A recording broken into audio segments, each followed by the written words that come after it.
Alright, Master Kigs back. So off natin ngayon mga master. Alis lang ako, meron lang akong titignan dun sa labas.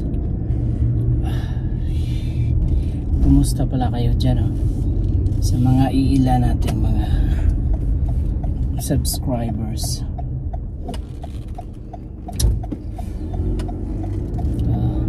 Update lang tayo, update ng buhay Amerika. So si Master Kigs bihira na lang nagbablog update lang sa channel. Kapoy sa vlog content.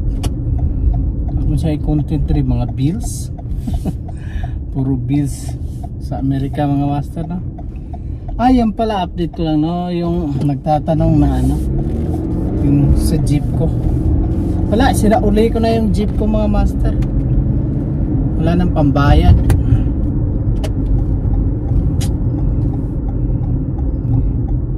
Hindi, yung jeep ko kasi mga master alam niyo naman, yun, plug-in hybrid, diba? So plug-in hybrid, may siya, risk siya sa fire. Kaya hindi ko siya, kaya sinauli ko siya. Kasi ang dami kasing recall ng mga unit. Hindi naman siya kasali sa recall, pero ang daming nababalita na yun nga, nag-cause ng fire. So gusto kong maging safe. Maganda sana yung jeep, good performance, makatipid ka ng gas pag naka-charge ka, pero risk naman sa fire. So pinalitan ko siya trinade ko siya, trinade ko siya. Tapos i-vlog ko na lang yung pinalit ko sa next vlog ko. Julugi nga ako nun kasi ang dami kong laki ng bayaran. Ang naka-good thing lang kasi yung kasi mataas ang EPR nun, basta jeep mataas ang EPR 7, kahit credit score ko nga 800 mahigit pero binibigyan pa rin ako ng 7 na EPR. So ngayon pag itutal mo yun sa 5 years, ang laki ng babayaran. Nung pag-trade ko sa kanya, yung nakuha ko 0 EPR within 60 months. So 0 EPR, ang laki na matipid mo. At saka advantage na nakuha ko kasi yung makina maganda, V6 9-speed automatic transmission siya. And then yung space 3-row yung nakuha ko nung trinade ko siya ng 3-row So yun ang hinahanap ko, yung malaki ang space. Si jeep kasi maganda lang siya boxy, pero yung space sa likod maliit.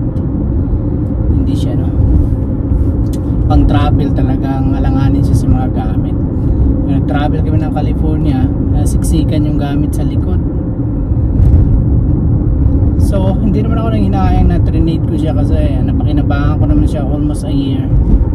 Ang problema lang, mataas ng EPR, and then risk sa fire, and then siya sa recall din plug-in hybrid kasi yun. Pero after ng gas ubos yung pera mo sa gas. Ang lakas kumain ng gas ng mga master. Grabe yun, halimaw yun. After ng niya, yung drain na yung battery, ang lakas kumain ng gas. Grabe, maniwala kayo. Siyempre jeep pa rin yun Yung nakuha ko, hindi siya hybrid, siya, gas lang siya, pero siya, mga range siya ng 20 to 25 miles per gallon. So hindi siya masama, maganda siya.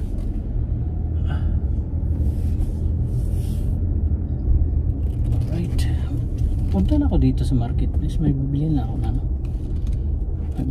ako na food.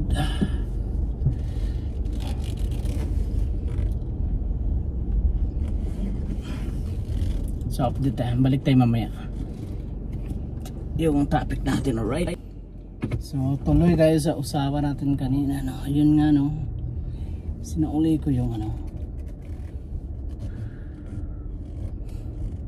nauli ko yung jeep Parang gusto ko magkape.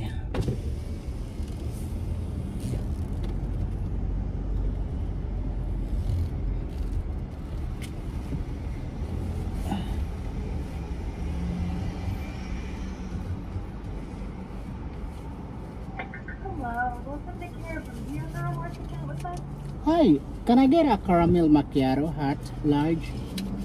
Caramel macchiato, you said? Yes, ma'am. Large. Large? Yeah, that's it. Thank you. Alright. There's also another way. Alright. So, yeah. Una-una reason, rest of fire, and then recall, no? Hindi naman siya recall, pero grabe. Mas grabe sa gas. Parang nagsayang na ako ng... This one is going to be 542.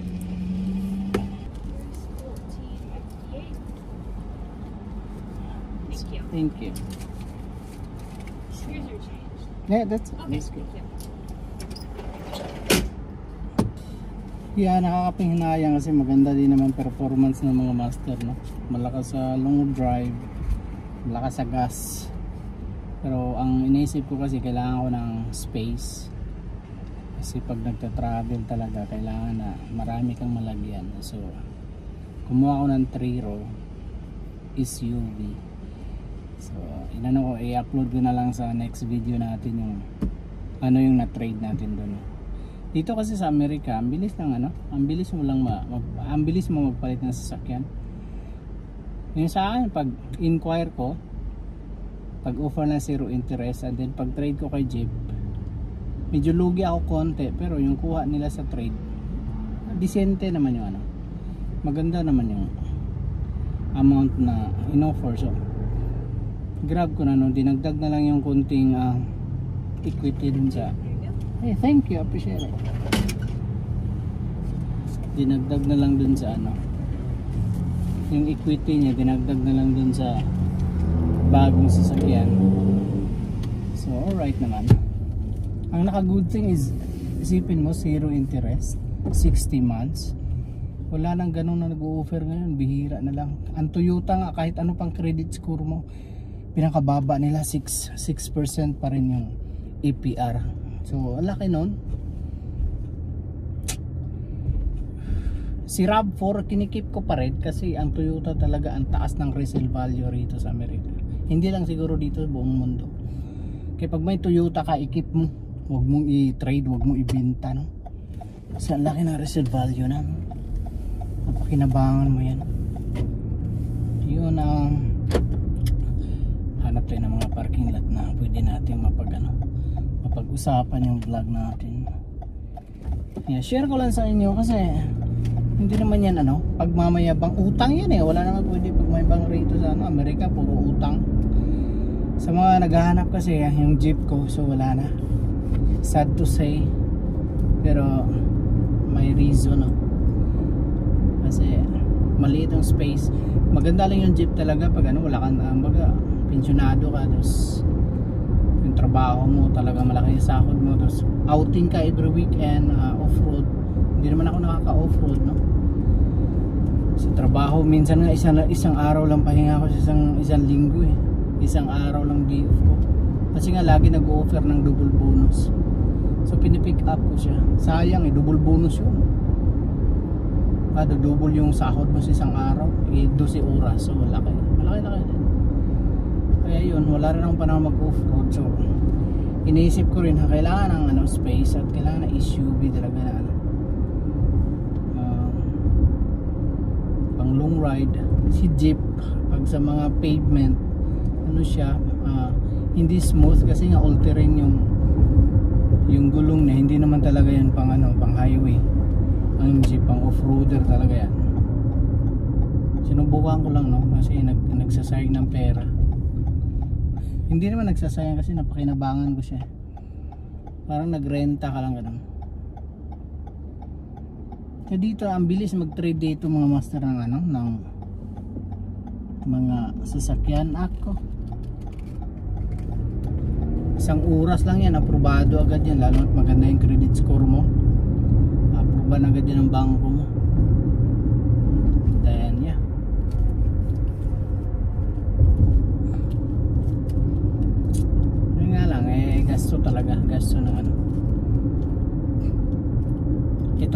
naman yun si RAV4 to, no? Ito 3 years na to, ang sulit din to, wala kang makikitang since walang reklamo talaga to, ano, Toyota. Kaya pag may Toyota ka, umaabot ng ano yun, 500,000 miles pag maganda yung maintenance mo. Ang ganda, tipid sa pera, reliable at talagang matagalan ng Toyota. Basta Japanese, no? Ano lang kasi nun ano, Jeep, pagdating sa maintenance balang araw, mahal ng maintenance kasi, no? So ganoon nga. Wala pala 1 taon yun sa akin, ano lang 8 months sa Jeep. So, pinalitan ko siya ng mas solid, mas reliable V6 engine, no? Kaso yung ano, turbo kasi yun, 2 liter turbo yung Jeep, tapos electric, plug-in electric siya, plug-in hybrid. Pero ganun pa rin, 22 miles lang kasi yung max ng ano, yung max ng electric niya. After that, gas na lahat. Ang bigat ng hinahatak niya, kaya malaki ang kain ng gas. Alright, malaki talaga kain ng gas. Na nagpa-California kami, ang laki ng ano namin, ang baga namin, no?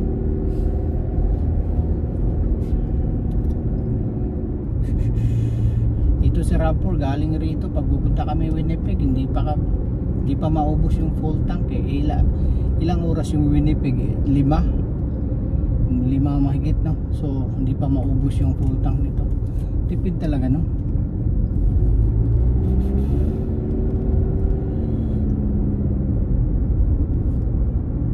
Last na yan, din ako magti-trade. Ilang beses ako nagpalit ng sasakyan, no? Sa loob ng 2 taon, 3 beses ako nagpalit. So ikikip ko na yung bago ko na trade. Ano yung pang matagalan na yun, kasi V6 yun, eh. So yun na yung ano ko.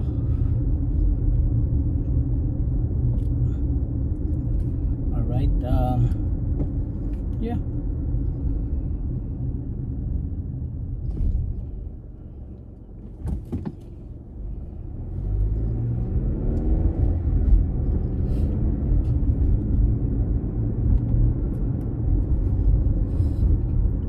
Kung ano lang yung nakuha ko, Jeep na gas, hindi plug-in hybrid, ikikip ko yun, eh. Hindi ko isa sa uli yun, kasi maganda yung ano, yung full gas talaga na Jeep. Hindi lang yung taon kasi ako nung naakit ako, kasi nga dun sa incentives, hindi 58,000 yun, binigay lang 41. Sino ba hindi maakit ng Jeep yun, eh? Pag ikaw naman, oh, laki ng discount, from 58,000, tapos bibigay lang sa'yo ng ano, 41, dahil end of the year sale yun. So pinatos ko talaga, inano ko siya, no? Kinuha ko siya, no? Trinade ko yung Mazda nun, wala no? Tinapay sa likod.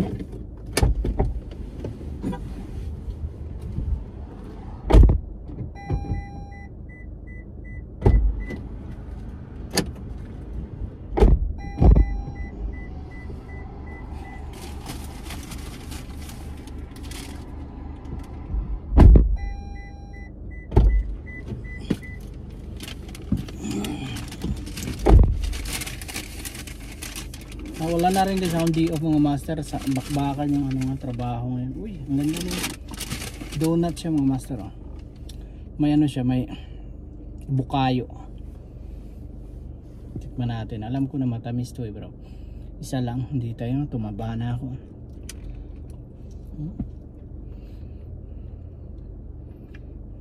Sarap. Kailangan itong tunawin after.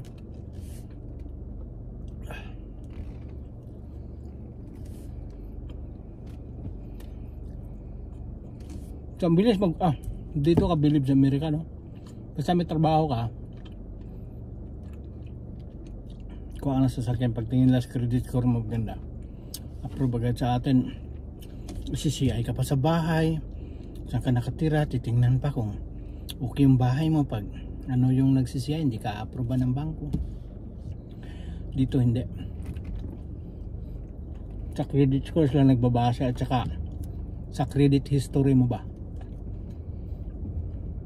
Pag wala kang delay, good payer ka, matik yun.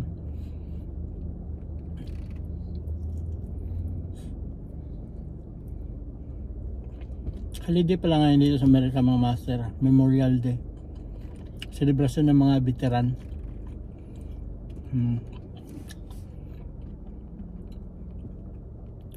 Naisipan kong lumabas muna ngayon mag vlog kasi wala na akong na vlog sa ano natin eh.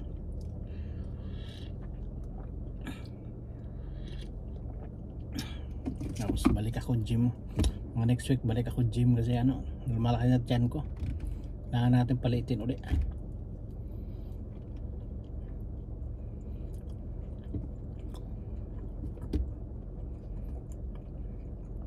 Hindi ko pa kasi magamit yung bagong sasakyan kasi nga wala pang plate, wala pang rehistro, temporary pa lang. Ayaw kong gumamit ng mga temporary, gusto ko antayin talaga yung rehistro. Dito ang rehistro i-deliver lang nasa ano mo, sa address mo, no? Hindi kailangan ikaw pa yung kukuha ng rehistro, hindi. Dito smooth lahat ang process. Pag may trade ka, sila na bahala makipag-communicate sa dati mong bangko. Baga smooth lahat, sila na bahala nun. Ang sayo na lang, perma na lang. And then isang oras nga lang nakuha ko na yun agad eh. Pagpunta namin, tinawagan kami na, offeran kami ng zero interest. Sabi ko sige, 60 months, okay. O zero interest yun.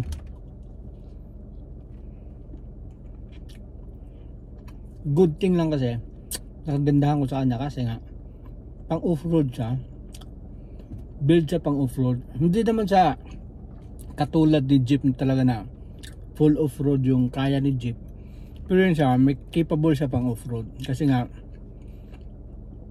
specific siya na trim na pang built na pang off-road. Hindi na siya lakas ng ano, hatak.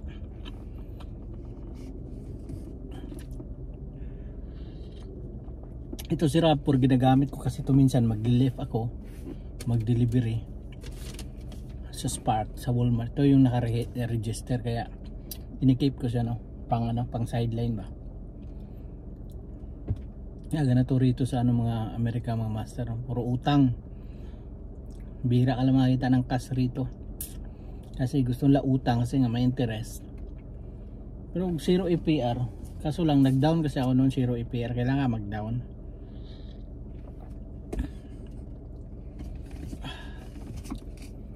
Matapos na yan ako, eskwela ko para makapag full time na, and then focus na sa trabaho.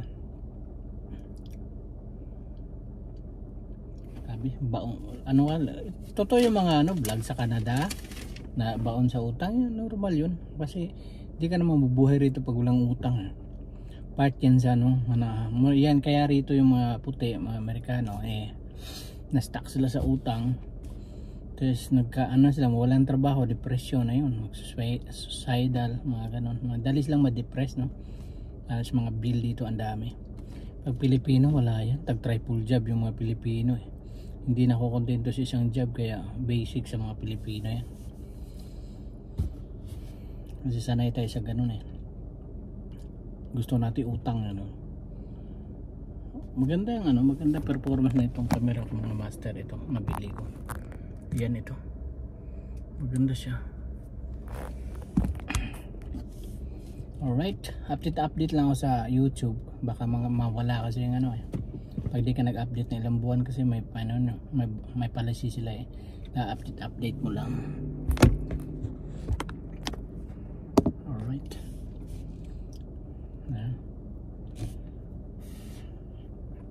sa mga nagbabalak kumuha na ano Jeep 4x, huwag na ituloy, mag-gas na lang kayo full. Ano pa, malayo sa risk, malayo sa ano, high risk na. Napilitan lang kasi yung Jeep na mag-ganon, mag-plug-in hybrid kasi nga yan ang batas sa California, dapat mag-hybrid na eh. Pero totoo hindi talaga yan, hindi talaga pang hybrid yung Jeep na yan. Nilagyan ko pa naman ang pangalan nyo ng Master Cakes yung jeep ko. Ayun na, nabinta na agad pag posting nila sa sa online, nabinta na agad.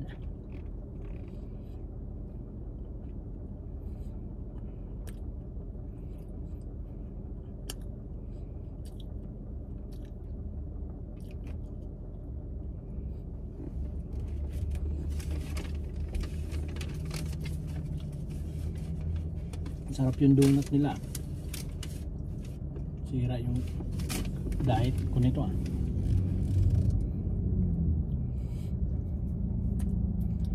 Ayun nga.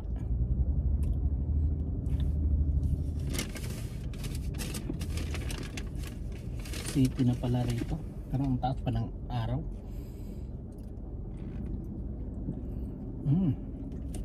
Dalawa lang kakain ako. Wala na. Hindi ako mela. Masyado na itong carb at saka sugar. Dalawa lang, hanggang dalawa lang tayo mga master.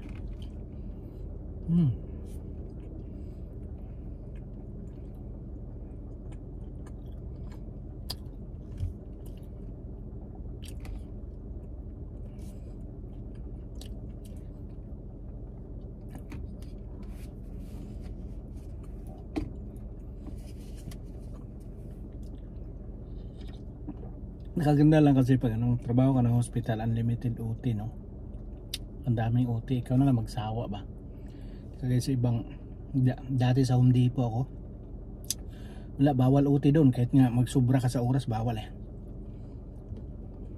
minimum lang talaga sa hospital, ikaw na magsawa, wala ka namang pahinga. Ang shift is 12-12. Kaya kuha ka ng 5 days a week, may 2 days ka na off, tiba ka nun, pambayad sa bills ba. Alright, uwi na ako kasi medyo maglinis pa ako sa garage and then magluto pa ako ng pagkain. Alright mga master, hanggang sa susunod na adventure natin, update ko kayo dun sa bago natin nakuha nga sasakyan. Flex ko lang, huwag kayo mag-alala, hindi yan, hindi pagyayabang yan, utang yan. Kasi nga nagpa-vlog din naman ako, i-share ko na lang yung mga pinag-uutang ko rito sa Amerika, para kayo yung ma-high blood, hindi ako yung problema sa bayad, pero kayong nanonood ma-high blood. Utang.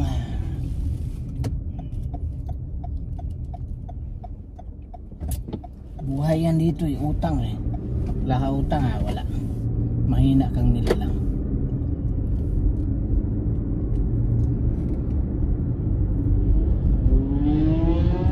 Gusto ko sanang ang pinaka gusto ko talaga is Forerunner. Sorry, yan talagang tinatarget ko, kasi ang problema lang kasi niyan, laging walang stocks, and then ang mahal ng EPR nila.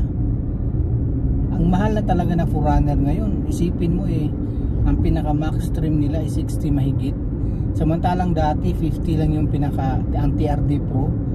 Ngayon kasi dumagdag sila ng Trail Hunter na trim na pang off-road, 62. Ang pinaka lower trim nila is 44,000. Ang mahal pa rin nun, ang EPR nila 7. Ito mga ngayats kasi kakabayad kaya. Ito na lang RAV4, ganun din naman. Toyota din naman to Tsaka hindi kasi 3-row ang Forerunner. Meron silang selected trim na may 3-row, pero maliit pa rin yung compartment sa likod.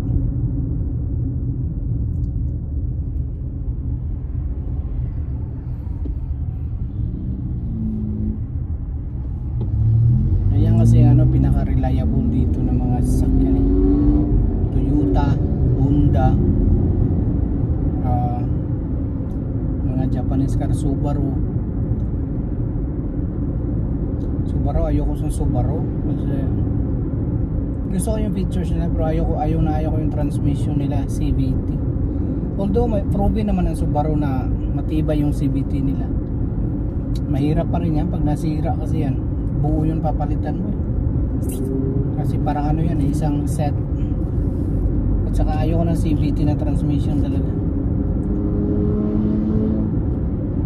Pero gusto ko yung Subaru, lalo na yung Outback pang off-roading. Pero ayaw ko lang din sa ano, transmission.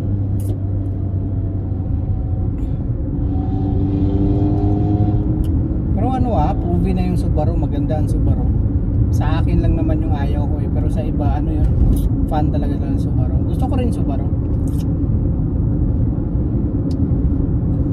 Pero pagpalitan nila yung ano nila, yung 3-row nila ng ano, V6 engine tapos ano 9-speed automatic, nako dadagsaan yung mga ano niya, ubos agad yung inventory niya.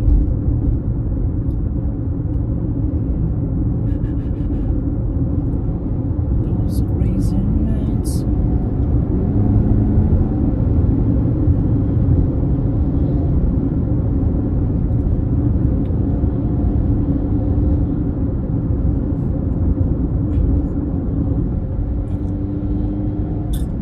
Na-miss ko rin si Jeep wala kailangan talaga pakawalan yun kasi nga ang takaw sa gasolina.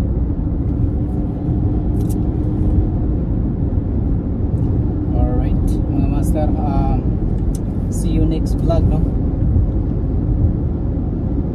Ingatan yung kigol dyan, dapat always smooth and very good. Alright, kings out baby.